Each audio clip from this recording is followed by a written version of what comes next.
시청해주셔서 감사합니다. 상식인의 사회입니다. 여러분은 연좌제가 무엇인지 아십니까? 연좌제란 범죄자의 주변 사람도 범죄자의 주변인이라는 이유만으로 처벌하는 것을 말합니다. 어떤 이야기책에서 보던 구족을 멸하라 이런 것들이 연좌제의 일환입니다. 옛날에야 연좌제가 받아들여졌지만 이성적인 한국 사람들은 연좌제를 정당하지 못하고 느낀 사람도 많을 것입니다. 물론 누가 범죄를 저질렀고 그 주변 사람이 그 환경을 조성했다면 그 주변 사람은 거기 관여한 정도에 따라 처벌받거나 도덕적 비난을 받거나 하는 것은 자연스럽다고 할 수는 있습니다. 물론 관여한 정도에 따라서요. 하지만 단지 범죄자의 주변인이라는 이유만으로 처벌받는다는 것은 부당하죠.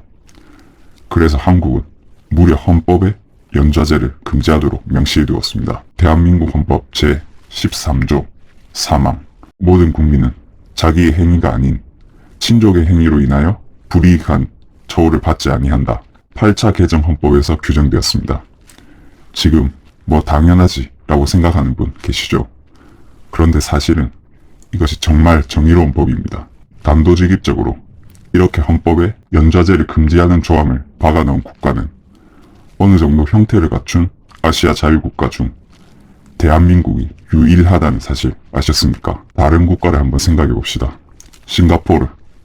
자유지수가 그렇게 높지는 않지만 1인당 명목 GDP가 58,000달러를 넘는 곳이죠.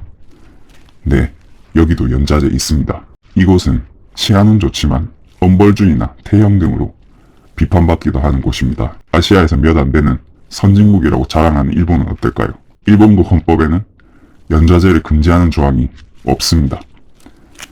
일본에서 연좌제는 불법이 아닙니다. 그것도 왜 그렇냐면 헌법을 만들 때 연좌제 금지 논의는 있었지만 정적을 탄압하려고 안 넣었답니다. 헌법이라는 것은 어떻게 보면 국가 가치의 기준이라고 볼 수 있는 건데 정적 탄압하려고 그 가치를 빼버리는 클라스. 대단하죠. 그래서 일본의 연좌제는 어느 정도 사회적 이지매를 묵인한 효과도 있다고 봅니다. 그래서 일본에서는 어떤 범죄자가 생겼다. 그러면 가족 전체가 사회에서 매장될 수 있고 가해자 가족들이 자살하거나 하는 일도 생깁니다. 숨막히고 선진적이지 않죠.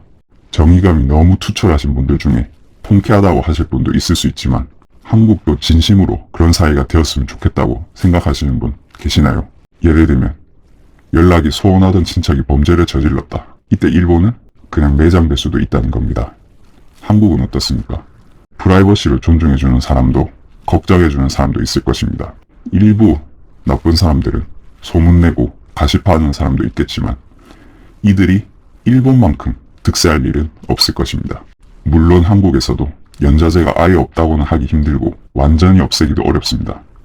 예를 들어 단체 기합 같은 것도 엄밀히 말하면 연좌제라고 할 수 있죠. 그래도 연좌제는 좋은 것이 아니라는 것을 헌법에 명시하고 부족함이 있어도 노력해 나가는 것은 굉장히 정의로운 것이라 할 수 있을 것입니다.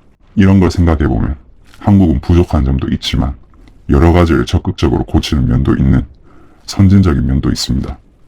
이 부분은 자부심을 가집시다. 그럼 시청해주셔서 감사합니다.